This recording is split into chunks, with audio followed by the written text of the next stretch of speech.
Hi, Dad. I'm sorry I'm not with you to keep you company and give you the hug you really deserve right now and tell you this in person, but sadly I'm not allowed. What I want to say is thank you for being my dad. Even though the road hasn't always been smooth and I've driven you mad at times and my life has never quite gone the way I know you'd have really liked it to have gone, being your daughter is a privilege. As a child, you taught me to be brave and independent and strong. You gave me my love of ponies that has lasted a lifetime and resulted in my wonderful pony family now.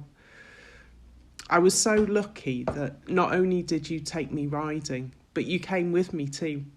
You riding Morgan, me on Trampus. Do you remember the little grey pony that I kept falling off? You started me on my love of cars with Rover. And as a daddy's girl, I always wanted to get my hands dirty and do whatever you did. You took us to Antigua, and those amazing memories are as clear now as if they were yesterday. The amazing 365 beaches, one for every day of the year.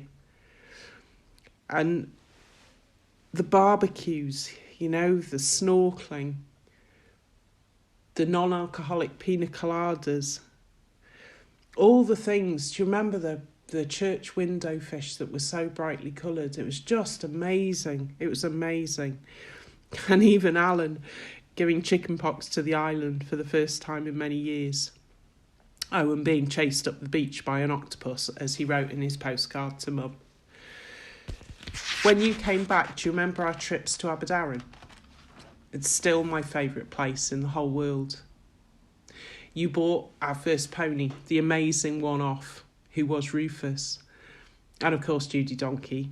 I mean, what can you say about Judy Donkey, the amazing Gymkhana donkey that didn't like to go from one end to the other. She'd much rather stand where she was.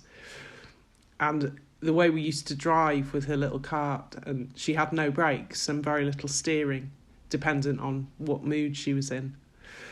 The four-legged family outings to the Butcher's Arms on a Sunday. Do you remember the packet of crisps for Judy? As a child, you used to read me poetry. I remember when we used to come and stay with you just after you and Mum split up. And you'd read everything from Spike Milligan and his verse about string and rope to Our Albert, which I still love so much to this day, but nobody can do it the way you do it. It's from here that I developed my love of words and writing, and then you took me one step further and introduced me to the theatre, starting as a pony handler to Noggin in Hello Dolly, do you remember, with Wrexham Musical Society, through to writing my own play now. I was so proud that it was you that directed my first one-act play, Chester to Holyhead. Although I never took to treading the boards the way you did, with your inevitable smile and flair, I think When Did You Last See Your Trousers will stay with me forever. I was always so incredibly proud watching you on stage, every performance that you did. But my all-time favourite will always be Frank, when you played Frank in If You're Glad I'll Be Frank, Tom Stoppard's play. I thought you were brilliant in that, and I loved it. And how could anyone ever forget your basked Madonna-esque performance as MC in Cabaret? All the amazing ingenious sets you created, Fantastic Mr. Fox, and all the amazing things you did. You're one of those incredible, kind of annoying people who is not only intelligent from an academic perspective with your chemical engineering. I used to love the long car journeys. Do you remember when we used to go see Grandma and you'd talk the whole way about cooling towers and distillation and refining processes? And I was in awe of this. I used to love sitting and just listening to you and having those conversations, all about the plants you worked with and designed. But you were also amazing with your practical capability. I grew up watching you renovate the mill and then renovating all the other houses. I used to love coming to help you, knocking out the fireplaces, Do you remember the song, Right Said Fred, Better Knock the Wall Down? I'm not going to sing it because, as you know, I can't sing. But that always just sits with me. And you could just turn your hands to anything. Then added to that, your imagination and creativity. Need I say Macbeth the musical on ice? That makes you a unique inspiration for me and for Alan. And it's huge footsteps for us to follow in.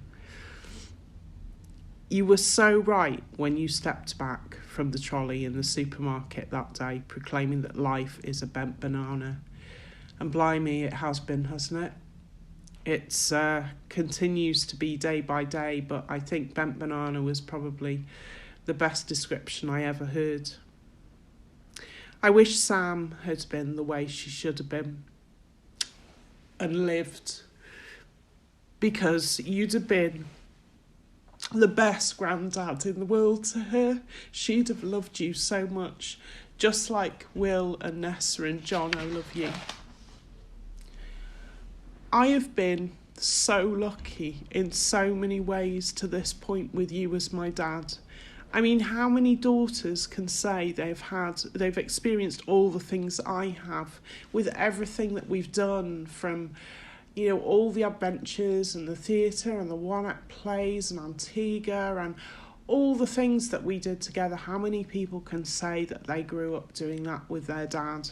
I've been so lucky.